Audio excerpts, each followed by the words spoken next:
Understand this concept, you put yourself in the 1%.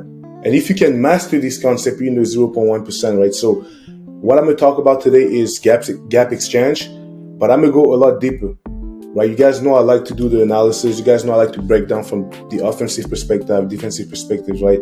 So let's go deep into it. The first thing I want to talk about is for linebackers, right? There's a concept that we have to understand is the wall and the bubble, right? Because especially against zone teams and zone reads and those things, it plays a huge role, right? So understand what is the bubble. The bubble is when you have an open B gap. Right? So you have the nose, open B gap. Usually you don't want to be on the bubble side, especially one of the worst situations you want to be in football is back to you, open B gap.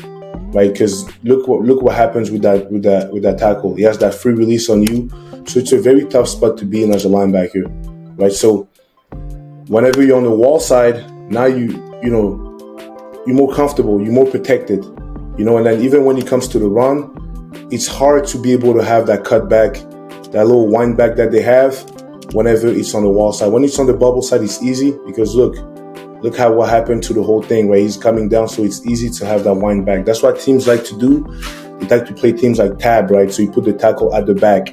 You always have, wherever the back is, you put yourself in a position to avoid, to be really strong with the wall. So that's a concept you have to understand. Let me tell you why, though.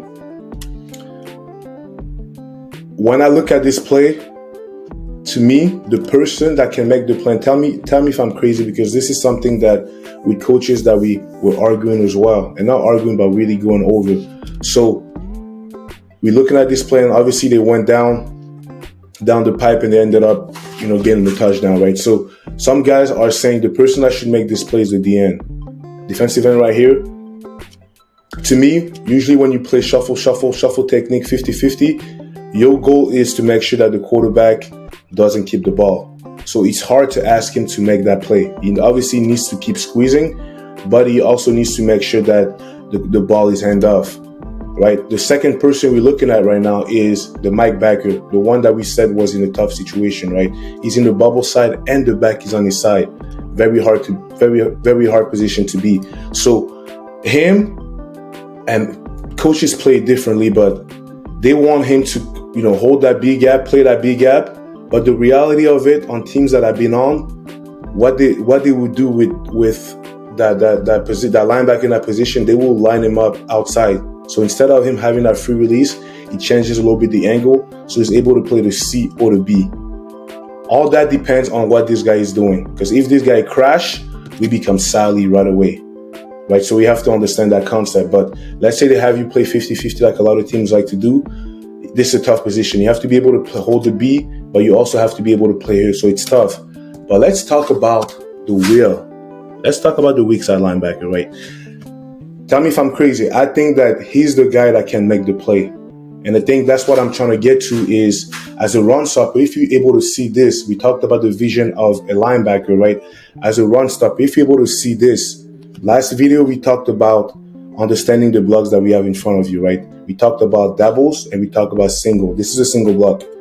Look what happens when he gets to him, to this gap. You see how this D-line is able to penetrate?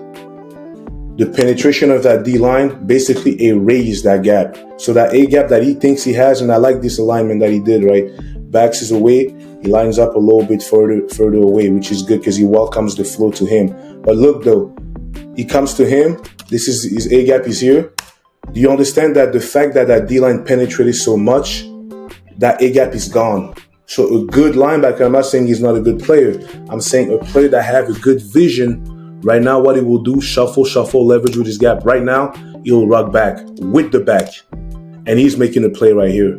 So we talked about the ability to play back front side A to backside C gap, front side B gap to backside C gap. And that's what we talk about being available, right? You want to make sure you're available for the run. A lot of us in high school especially, we just go down and take on that block. And then we block ourselves. And then we could be the one making that play over here. Right? So that situation here, I repeat again, the D-line penetrates. This become a two-gap football. And you have to be able to understand this. Boom, your gap is gone. Your gap is clogged. That whole gap is taken care of by him. This the dude right here. Right? So you have to go back and you have to be able to make a play.